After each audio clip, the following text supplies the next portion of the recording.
और इस वक्त बड़ी खबर मुंबई की बांद्रा रेलवे स्टेशन की तस्वीरें हम सब ने देखी। खुफिया सूत्रों के हवाले से बांद्रा भीड़ मामले में बड़ा खुलासा हुआ है। बाकायदा एक प्लानिंग के तहत बांद्रा स्टेशन पर हजारों लोग जुट गए थे। महाराष्ट्र के गृह मंत्री को भीड़ जुटने की पूरी जानकारी थी। उत्तर भारतीय महासभा ने चिट्ठी लिखी थी।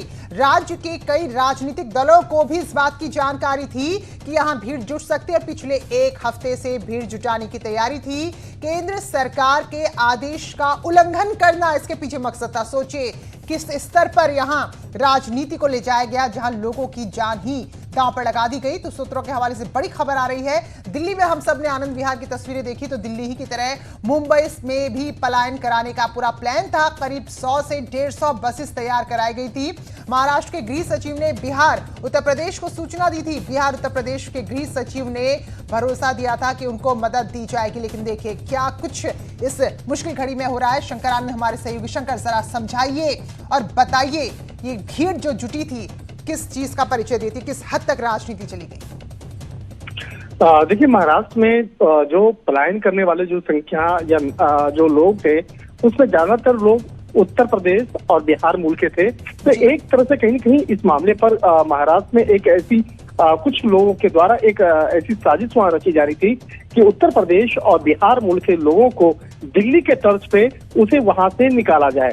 तो उसके निकालने के लिए बकायदा ये 100 से 150 बसों को भी वहां बकायदा किया गया था और इस मामले में बकायदा जानकारी भी दी जा रही थी। और हमारे सूत्र ये भी बता रहे हैं कि इस मामले की जानकारी महाराष्ट्र सरकार को बखूबी थी और उसके बाद महाराष्ट्र सरकार ने इस मामले पर साफ तौर पे शुरुआती तौर पे जो वहां के गृह सचिव ने उत्तर प्रदेश और बिहार के गृह सचिव से बातचीत करने का भी दावा किया गया था और बताया गया था कि उनको जानकारी दी गई थी। लेकिन उत्तर प्रदेश सरकार के द्वारा इस मामले में जानकारी दिया गया था कि उन लोगों को वहां से अभी नहीं निकलने दिया जाए क्योंकि अभी लॉकडाउन की स्थिति बनी हुई है या अभी हालात सही नहीं है और मामले की नजाकत को देखते हुए आप उसे वहीं रखें और जो भी उचित इस मामले में मदद हो सकता है वो उत्तर प्रदेश सरकार और बिहार सरकार के द्वारा आपको दिया जाएगा और किया जाएगा। इस मामले में फिनेंशियल तौर पर भी मदद करने का एक आश्वासन दिया गया था। लेकिन कुछ लोग जो वहां पर थे महाराष्ट्र में वो बकायदा एक सोची समझी साजिश के तहत ये कोशिश में जुटे हुए थे कि किसी तरह से उत्तर प्रदेश और बिहार मुल्क के जो तमाम जो मजदूर तबके के लोग हैं उनको वहां से किसी तरह से निकाला जाए।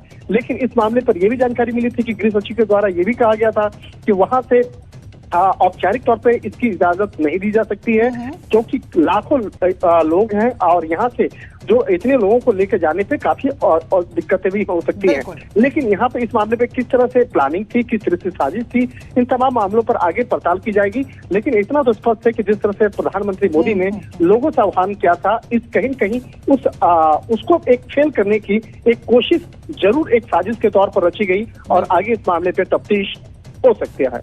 बिल्कुल शंकर, लेकिन हैरानी की बात है कि साजिशें होती है, राजनीति होती है, लेकिन लोगों की जान की कीमत पर सीधे सीधे जब लॉकडाउन है तो दिल्ली की तरह ये तस्वीरें दोहराई गई हैं आज बांद्रा में, जहां पर लोगों की भारी भीड़ निकलकर सड़क पर आई है।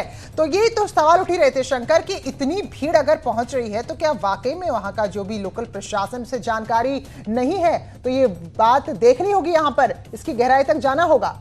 इस भीड़ में भी एक का एक जो बू है वो आ रही है और वो मैं साफ तौर पे बताना चाहूंगा।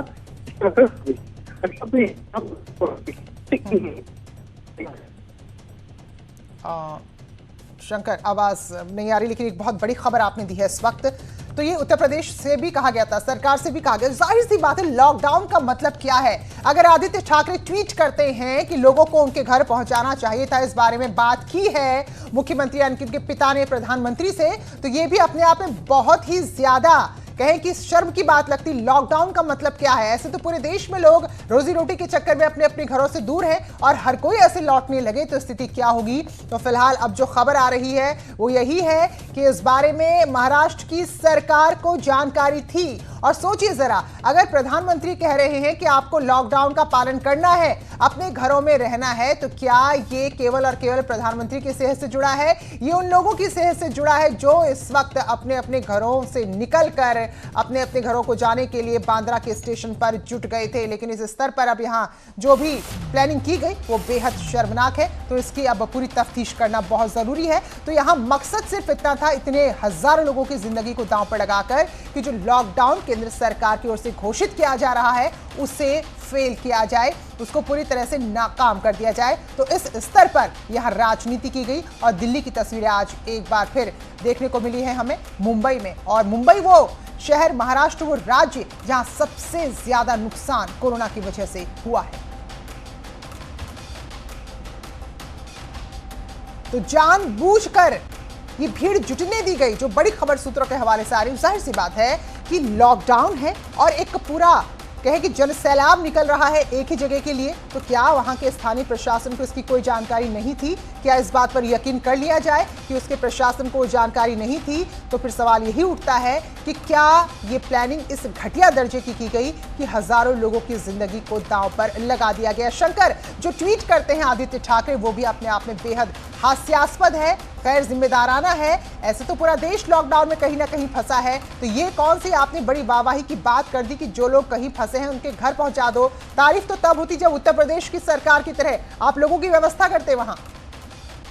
निश्चित तौर पर देखिए, यहाँ पे कहीं कहीं महाराष्ट्र में एक राजनीतिक साजिश को अंजाम देने की कोशिश की गई है।